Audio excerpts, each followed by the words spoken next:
Hello साथियों, स्वागत है आपका स्टडी सोज में। आशा करता हूँ आप सब बहुत अच्छे होंगे, अपनी पढ़ाई पर ध्यान दे रहे होंगे। तो हम बने हुए थे पिछले 3 वीडियो से हड़प्पा सभ्यता के साथ में। आज उसी क्रम में चौथा और फाइनल वीडियो लेकर के आपके सामने पेश हुए हैं। और हड़प्पा सभ्यता के बारे में फाइनल वीडियो से जाने से पहले, अगर आपने ये पहली बार इस चैनल पे आए हो और इस वीडियो को देख रहे हो, इससे पहले डिस्क्रिप्शन में जाकर के उन तीनों वीडियो को विजिट कीजिए। साथ ही साथ स्टूडेंट की जो प्रॉब्लम थी कि सर साउंड का इश्यू आ रहा है, हमारी टीम ने उसे रिसॉल्व कर दिया है। आगे के वीडियो जो भी आएंगे साउंड क्वालिटी बेटर होगी। आप सबसे सहयोग की उम्मीद की जाती है। हमारा एम है हर स्टूडेंट तक जो जरूरतमंद है वहां तक वो कंटेंट पहुंचा देना जो कंटेंट किसी अच्छी खासी फीस लेने के बाद में आपको प्राप्त होता। ठीक है दोस्तों, चलिए शुरू करते हैं। देर ना करते हुए हड़प्पा सभ्यता। हमने जैसा कि लास्ट वीडियो में बताया था कि हम जो शुरू करेंगे वो शुरू करेंगे हड़प्पा सभ्यता से प्राप्त हुए आर्कियोलॉजिकल चीजों पर। सबसे पहले हम लेते हैं ग्रेनरी, जिसको बोलते हैं अन्नागार। इसकी विशेषता के बारे में हमने लास्ट वीडियो में बताया था कि ये कृषि में अधिशेष उत्पादन करते थे। कृषि में उत्पाद बच जाता था, जब उत्पाद बच जाता था तो उस उत्पाद को रखने के लिए क्या था, ग्रेनरी था। वो ऐसा खास क्या था इसमें, तो देखिए कितनी वैज्ञानिक सोच थी। सबसे पहले जो ग्रेनरी मिला, सबसे पहली बात यह है कि ये सबसे बड़ी हड़प्पा कालीन इमारत है। आई रिपीट, इमारत है, लार्जेस्ट इमारत है हड़प्पा कालीन जो मिली थी।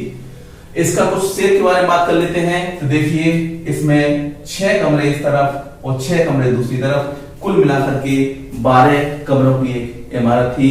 बीच में बरामदा टाइप था। दूसरी बात, यहां पर वेंटिलेशन व्यवस्था बहुत अच्छी थी।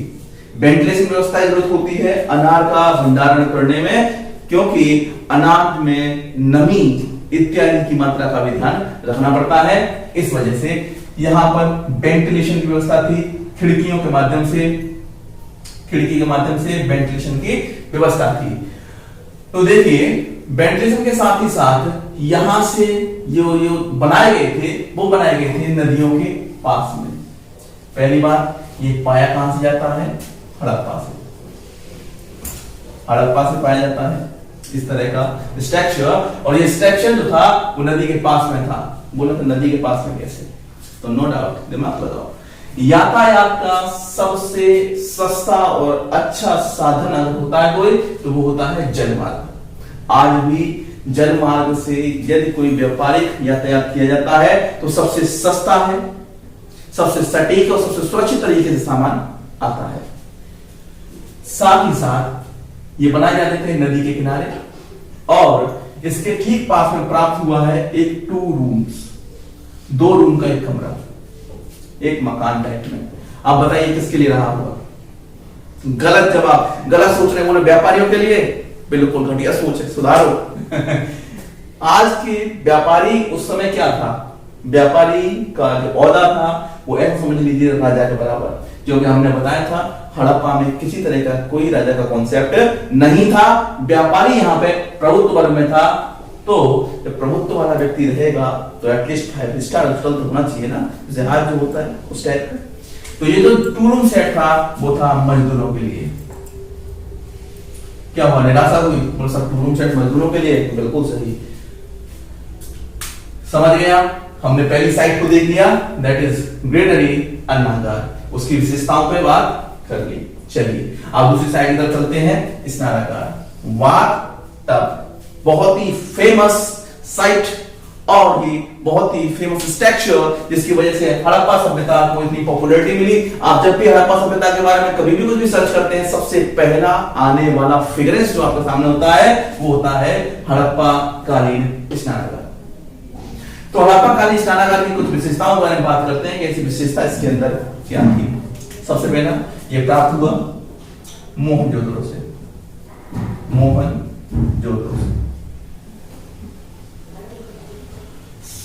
अब बात करते हैं ये बाथटब की विशेषता क्या थी। इसकी विशेषता है कि देखिए, पहला इसका जो इस्तेमाल किया जाता था इस्तेमाल किसके लिए होता था? धार्मिक अनुष्ठानों के लिए, धार्मिक अनुष्ठान, रिलीजियस रिचुअल्स के लिए इसका यूज किया जाता था। दूसरी बात कि सर इसकी जो विशेषताएं क्या हैं स्थापत्य की दृष्टि से, स्थापत्य कला, मकान बनाने कला, भवन निर्माण कला। तो स्थापत्य की विशेषता देखिए, पहली बात इसके डायमेंशन देख लेते हैं कि कितने बाई कितने का था। सबसे पहले इसकी लंबाई की अगर बात करते हैं तो लंबाई है 11.88 मीटर, चौड़ाई है 7.01 मीटर और गहराई है 2.343 मीटर। याद करना कॉम्प्लिकेटेड है, लेकिन राउंड फिगर में याद रखिए 3 गुणे 12 गुणा 7, 3 गुणा 12 गुणा 7। इसको और बेटर कर देते हैं, 3 गुणा 7 गुणा 12 बढ़ते क्रम में। इसकी गहराई है 2.43 मीटर, जो अप्रोक्सीमेटली कितनी है? 3 के बराबर। चौड़ाई है 7.01 मीटर, अप्रोक्सीमेटली 7 मीटर, और जो इसकी लंबाई है वो है 11.88 मीटर, अप्रोक्सीमेटली 12 के लगभग। 3, 7, 12 इस तरह से आप इसको याद रखेंगे। चलिए, ये तो हो गया इसके डायमेंशन की बात, डायमेंशन की बात होगी। इस स्नानागार में देखिए बड़ा चौंकाने वाले तथ्य आपके सामने आएंगे। पहला तो पक्की ईंटों का बना हुआ है, साथ ही साथ ये वाटर प्रूफ है। मतलब वाटर प्रूफ, हाँ, पानी इसके अंदर नहीं जाता क्योंकि इसको पॉलिश हो रखी है, और पॉलिश हो रखी है बिटुमिनस और चारकोल की। बिटुमिनस और चारकोल का घोल मिलाकर के मिश्रण बनाया, उस मिश्रण की पॉलिश से इसको क्या बना दिया? वाटर प्रूफ है। इसके अंदर पानी का रिसाव नहीं होता है, बोले सर मानना पड़ेगा। साथ ही साथ क्या है? सीढ़ियां, इसमें उतरने के लिए सीढ़ियां हैं। समझे स्नानागार को? बिल्कुल वही आर्किटेक्चर यूज किया जो आज यूज करा जाता है। आप कहीं भी जाते हैं वाटर पार्क वगैरह में, स्विमिंग पूल में आप देखते हैं तो क्या होता है? बिल्कुल वाटर रेजिस्टेंट एक पदार्थ का यूज किया जाता है जिससे पानी इसमें भरा रहे। साथ ही साथ सीढ़ियां भी उतरने के लिए, है ना, इस तरह की चीजें। इसकी डायमेंशन आपने देख ली, हमने देख लिया वाटर रेजिस्टेंट था। अब कुछ और विशेषता बात करते हैं जो आपको अन्य विद्यार्थियों से अलग निकालेंगे और आप कुछ बेहतर समझ में रख पाएंगे। वो विशेषताएं क्या है? पहली बात तो इसके चारों कोनों पर कमरे पाए गए। क्या पाए गए? कमरे। बिल्कुल सही सोच रहे हो, यहां गलत नहीं हो। ये कमरे किसके लिए थे? वस्त्र बदलने के लिए, चेंजिंग रूम टाइप में थे। चेंजिंग रूम, चारों कोनों पे 4 चेंजिंग रूम है इसके। सबसे अहम बात कि पानी का स्रोत क्या था? पानी का स्रोत क्या था? स्रोत क्या था? और source of water, source of water सोचने में मजबूर होना पड़ता है, लेकिन इसका जवाब दिया है, और वो भी दिया है एनसीईआरटी से, और जवाब है पता क्या है? वो है कुएं। ध्यान रखना, पानी का सोर्स कुएं थे। कुएं से पानी निकाल करके बाथटब में डाला जाता था, और बाथटब कैसा था? बिल्कुल वाटर रेजिस्टेंट, बिटुमिनस और चारकोल के मिश्रण से उसको पेंट कर रखा था। ये समझ गए आप? स्नानागार, हमने 2 आर्कियोलॉजिकल साइट की बात कर ली, एक अन्नागार, दूसरा स्नानागार। अब तीसरे चलते हैं, नंबर 3, मल्टी पिलर स्ट्रक्चर। एक पिलर का स्ट्रक्चर मिलने से बहुत सारे पिलर्स लगे हुए हैं, ठीक है। अब ये जो है विशेषताएं रही, जैसे हम आगे आर्टिकल जब पढ़ाएंगे तो आपको बताएंगे कि जैसे हिंदुइज्म में जो मंदिर बनाने की कला की शुरुआत हुई या मंदिर बनाने की कला चली, तो हम लोग कैसे बनाते थे कि पिलर्स पे ऐसे पिलर्स लगा दिए, उस पर लेंटर डाल दिया। लेकिन जब इस्लामिज्म का संस्कृति का मेल हुआ, तब हम एक चीज सीखे, वो क्या था? 2 पिलर के बीच में क्रॉस पिलर डालना। 2 पिलर के बीच में क्रॉस पिलर डालना। इससे क्या होता था कि मान लीजिए हमें एक 10 फुट लंबा लेंटर डालना है 10 फीट में। पहले क्या था, हमें इस 10 फीट के लिए हर 2 फीट पे एक पिलर देना पड़ता था। 5 पिलर हो गए। इस 5 पिलर से हुआ ये स्पेस घेरते थे, स्पेस कम हो जाता था। इसलिए अब क्या करा गया कि जब हमने वहां से सीख लिया तो हम क्या करते थे, इसमें केवल 3 पिलर लगा करके बीच में ये बीम डाल दिए, बीम सिस्टम डेवलप कर दिया कि सेतरी वाले बीम डाल दिए और बीम पर लेंटर डाल दिया। ठीक, दोनों संस्कृति को मेल मिलाप हुआ, इस तरह की स्ट्रक्चर निकल के आए। लेकिन बात केवल हड़प्पा करेंगे तो हमें जानना होगा कि हमें ये मल्टीपल स्ट्रक्चर मिला है हड़प्पा से। यहाँ असेंबली टाइप में कुछ है हॉल, और एक स्ट्रक्चर वहीं से मिला जिसमें 5 गुणा 4 20 खंबे हैं। 5 और 4 20 खंबे हैं। एक तरफ 5 खंबे, एक तरफ 4 खंबे, और पूरा खुला मैदान। इसके ऊपर क्या डला हुआ है, लेंटर पड़ा हुआ है। लेंटर, ये आधुनिक लेंटर से इसको कंपेयर नहीं करेंगे कि सर गिट्टी बालू पत्थर मिलाकर के लेंटर, इस तरह का लेंटर नहीं। लेंटर एक छत है, छत बनाने की कला का डेवलपमेंट हुआ समय दरअसल समय। जैसे जैसे हम आगे पढ़ते जाएंगे हिस्ट्री में, आर्ट एंड कल्चर का पोर्शन देखेंगे तो आपको बिल्कुल डाउट नहीं रहेगा कि आज तक हम कैसे पहुंचे। जैसे आज भी आप 2 तरह की चीज तो देखते ही होंगे, पहला गाटर और पत्थर का पटा और दूसरा कंक्रीट का पटा। इन दोनों में किस तरह से इसका विकास हुआ, कैसे चला, आगे इसके साथ चलिए हम आपको बताएंगे। मल्टीपल स्ट्रक्चर के बारे में कुछ खास नहीं, हड़प्पा से मिला है। असेंबली थी एक, और एक जो पूछ सकता है वो 4 गुणा 5 20 हॉल 20 पिलर्स का एक स्ट्रक्चर मिला है। ठीक है, अब आ जाते हैं हड़प्पा की सबसे बड़ी साइट जो है बंदरगाह, डॉकयार्ड जिसको बोलते हैं, डॉकयार्ड बंदरगाह। लास्ट वीडियो हमने देखा था कि कहां है, लोथल में। लोथल में है, गुजरात में लोथल में है डॉकयार्ड। ठीक है, अब समझ ये देखिए कि डॉकयार्ड की कुछ संरचना कैसी होती है कि समुद्र से जुड़ा हुआ भूभाग होता है, लेकिन यहां पर वो भूभाग थोड़ा सा कटा होता है। जैसे इधर ये समुद्र है, लेकिन ये पहाड़ियों से किसी भी स्थिति से क्या होता है, कटा होता है। इसकी गहराई ज्यादा होती है ताकि समुद्र में से जहाज यहां आकर के खड़े हो सके। तो जिस तरह का स्ट्रक्चर है जो बनाया गया था, 213 मीटर लंबा, 33 मीटर चौड़ा और 3.3 मीटर गहरा, बहुत ही ह्यूज बनाया हुआ ये संरचना है। यहां पे था डॉकयार्ड, और डॉकयार्ड से पता चलता है कि इनकी जो क्षमताओं का विकास कहां तक था। हम ये भी कह सकते हैं नाव बनाने का ज्ञान था, नाव का ज्ञान था। और हड़प्पा का सबसे बड़ा स्ट्रक्चर ये है, और सबसे बड़ी इमारत ये है। कंफ्यूज नहीं होंगे, सबसे बड़ी इमारत अगर पूछता है तो अन्नागार है, सबसे बड़ा स्ट्रक्चर अगर पूछता है तो क्या है, बंदरगाह है, डॉकयार्ड। गौर का पॉइंट। आगे चलिए आगे चलते हैं। अब बात कर लेते हैं कुछ और विशेषताओं की। उन विशेषताओं में बात आती है इनके ट्रेड और कॉमर्स की। इनका व्यापार और वाणिज्य कैसा था, ट्रेड कैसा था। इंटरनल और एक्सटर्नल दोनों तरह का ट्रेड था, आंतरिक व्यापार और बाह्य व्यापार। बोले सर ये कैसे, कि आज भी तो आप सुनते हैं जैसे राज्यों के अंदर व्यापार और देश के बाहर व्यापार, इंपोर्ट एक्सपोर्ट। इसी तरह से जो हड़प्पा संस्कृति में शामिल नगर थे उनके आपस में व्यापार होते थे, साथ ही साथ उनके व्यापार विदेशों से भी थे। बोले सर ऐसी बात कैसे कह सकते हैं आप, तो ये कह सकते हैं एविडेंस की बेसिस पे। तो इस बात इंटरनल में तो आपको किसी भी तरह का कोई भी कंफ्यूजन होना नहीं चाहिए। क्यों, क्योंकि आपस में तो करते ही करते थे। जैसे कि आपको इसके एग्जांपल दे देते हैं कि इंटरनल व्यापार कैसे होता था।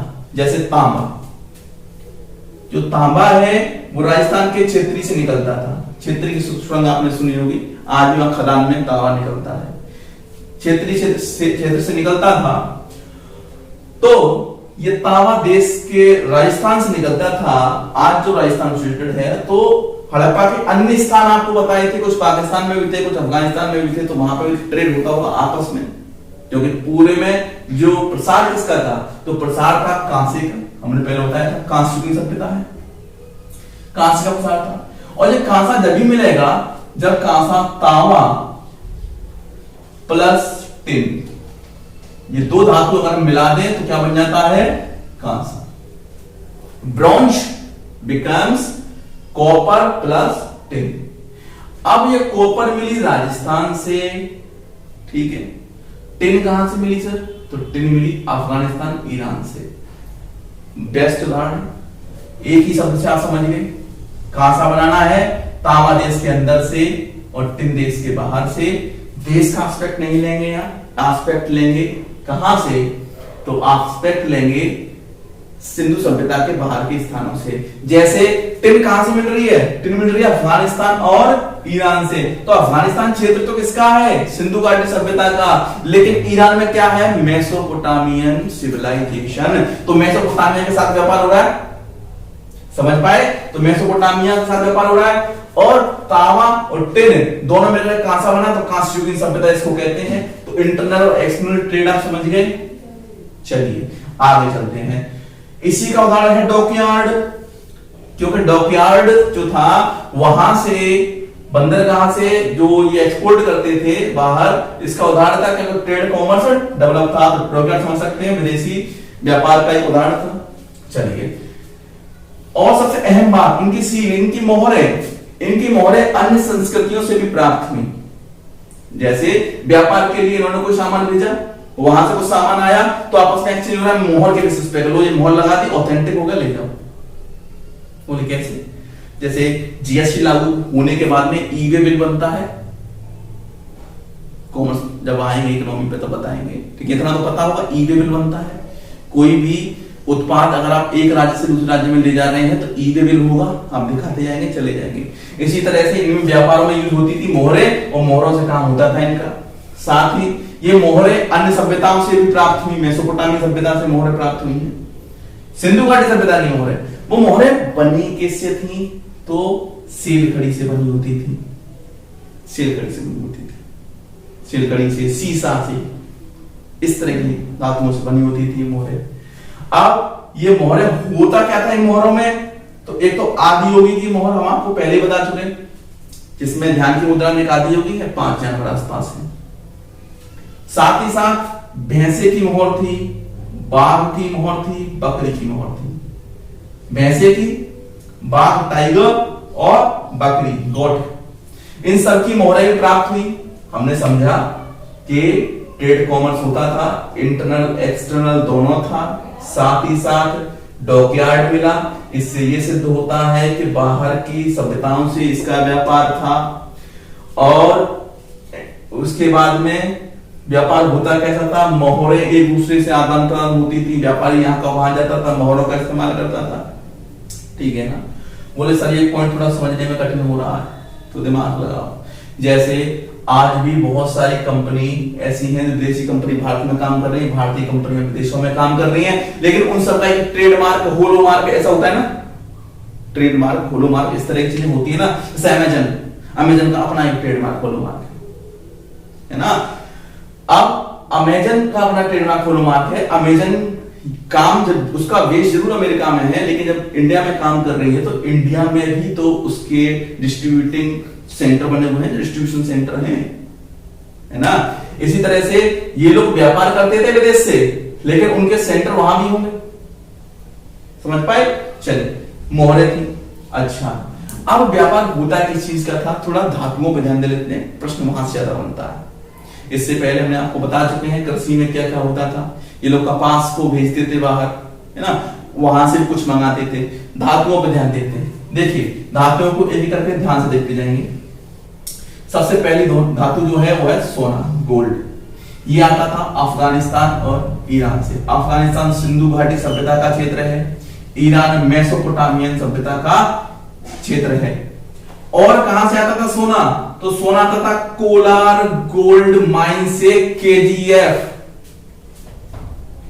केजीएफ क्या चाहिए दुनिया तो केजीएफ का भी जिक्र मिलता है, कोलार गोल्ड फील्ड का, जो दक्षिण भारत में है। यहां से भी सोना सिंधु घाटी सभ्यता में आता था। 2 क्षेत्र सिंधु घाटी सभ्यता के अंदर के, एक क्षेत्र बाहर का, वो था ईरान मेसोपोटामिया से, समझ गए। दूसरी धातु तांबा, 10। दोनों के बारे में हम जिक्र यहां कर चुके हैं, एक बार फिर रिपीट कर देते हैं। तांबा कहां से मिलता था? तो मिलता था क्षेत्रीय राजस्थान से और बलूचिस्तान से। बोल सर बलूचिस्तान भारत से बाहर का है, एक्सपोर्टेड नहीं। बलूचिस्तान भाग है सिंधु घाटी सभ्यता का, पहले बता चुके कि बलूचिस्तान सिंधु घाटी सभ्यता का भाग है, पाकिस्तान में सिचुएटेड है। तो तांबा सिंधु घाटी सभ्यता के अंदर से ही आता था। 10 अफगानिस्तान और ईरान।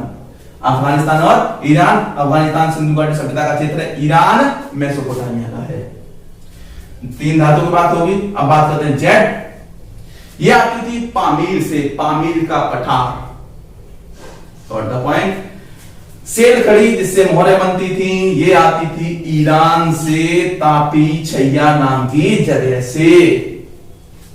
इनको फैक्ट इंफॉर्मेशन है, 1-2 बार आप गो थ्रू हो जाएंगे, आप मेमोराइज मोटा मोटा कर लीजिए, ताकि अब आपका काम ये रह जाता है इतना पढ़ाने के बाद में आप क्वेश्चंस लगाएं।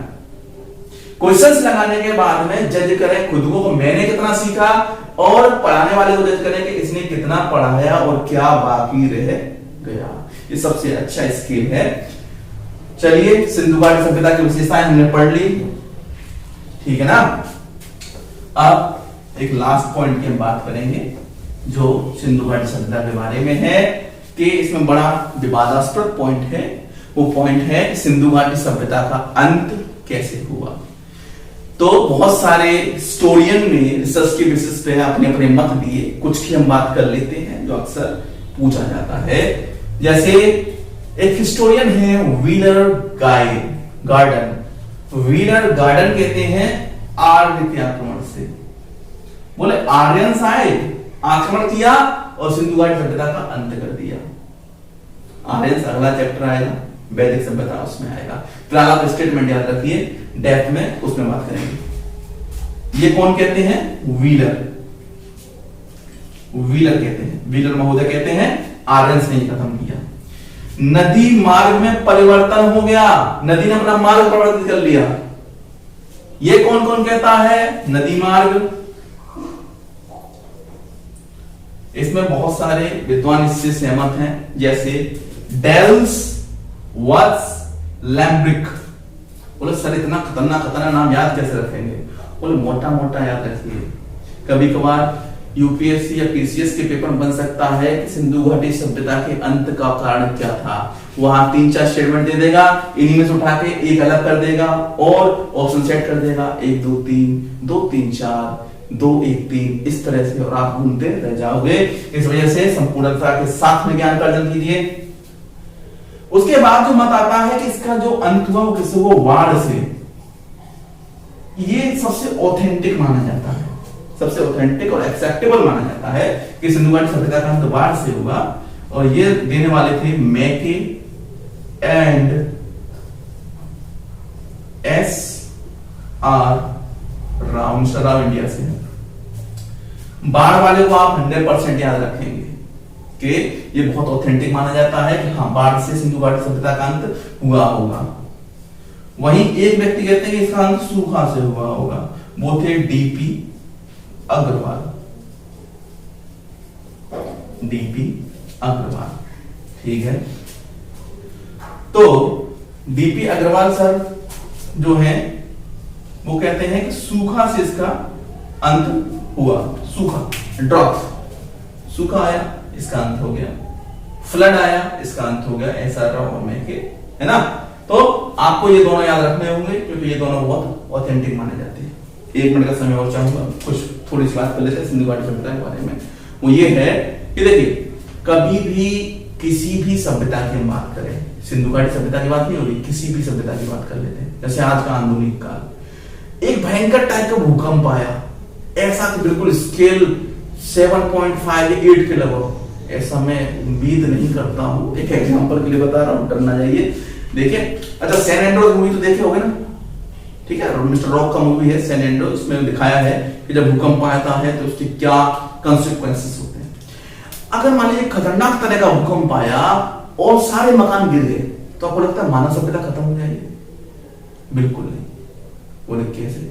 बोले ऐसे कि मानव सभ्यता केवल नगरों में ही नहीं रहती है, वो लोग जो गांव में रहते हैं उनके यहाँ भूकंप आया छप्पर में शुरू में छप्पर ऊपर आया, ऐसे निकलेंगे, छप्पर का सारा सामान हटाया, बोले अपन तो जिंदा, मरेगा वो जो कंक्रीट के नीचे दबेगा। यही हर सभ्यता के साथ होता है। जिस तरह से सिंधु घाटी सभ्यता है उसको भी 3 भागों में जाना जाता है। उत्तर सिंधु जो सिंधु के बाद आता है, सिंधुपुर प्रॉपर सिंधु, उत्तर सिंधु। हमने जो पढ़ा है सिंधु घाटी प्रॉपर बीच वाला, जहां चरम था सिंधु घाटी सभ्यता का, 2500 बीसी से लेकर के 1900 बीसी तक का चरम था, 1750 माना जाता है। उसके बाद उत्तर सिंधु आएगा, सिंधु सभ्यता का उत्तरायण शुरू होगा, अंत शुरू होगा, वहां से नई जो व्यवस्था जन्म लेगी वो कौन सी होगी? वैदिक। ठीक है, इसका हम डिटेल चर्चा करेंगे। हम लोगों ने सिंधु घाटी सभ्यता को बड़े डिटेल में पढ़ लिया है। अब आप इसको रिवीजन कीजिए, बार बार देखिए, समझिए, क्वेश्चंस लगाइए। और हमारा जो उद्देश्य है इस चैनल को शुरू करने का कि हर जरूरतमंद तक इस ज्ञान के भंडार को पहुंचाना। आपकी गुरुदक्षिणा केवल इतनी होगी, महज इस वीडियो को जरूरतमंद तक पहुंचा दीजिए। हाँ, जिसको आवश्यकता नहीं है, जो केवल एंजॉय के लिए मजे ले रहा है, उस तक मत पहुंचाइए। ऐसा कोई सब्सक्रिप्शन चैनल पे नहीं चाहिए। ठीक है, कंप्लीट कोर्स होगा, किसी तरह का कोई ब्लफ नहीं है कि कुछ कोर्स हो गया उसके बाद सर कुछ आवश्यक शुल्क रख लेंगे। अगर सर को आवश्यक शुल्क ही रखना होता तो सर किसी भी वेल नोन प्लेटफॉर्म से जुड़ जाते, वहां कुछ ना कुछ आवश्यक शुल्क आपको देना पड़ता और सर को शुल्क मिलता रहता। तो सर का उद्देश्य केवल आप तक ज्ञान पहुंचाना है। सर का उद्देश्य अपने लिए कुछ धन अर्जन करना नहीं है। चलिए, अपना ख्याल रखिए। तब तक के लिए जय हिंद।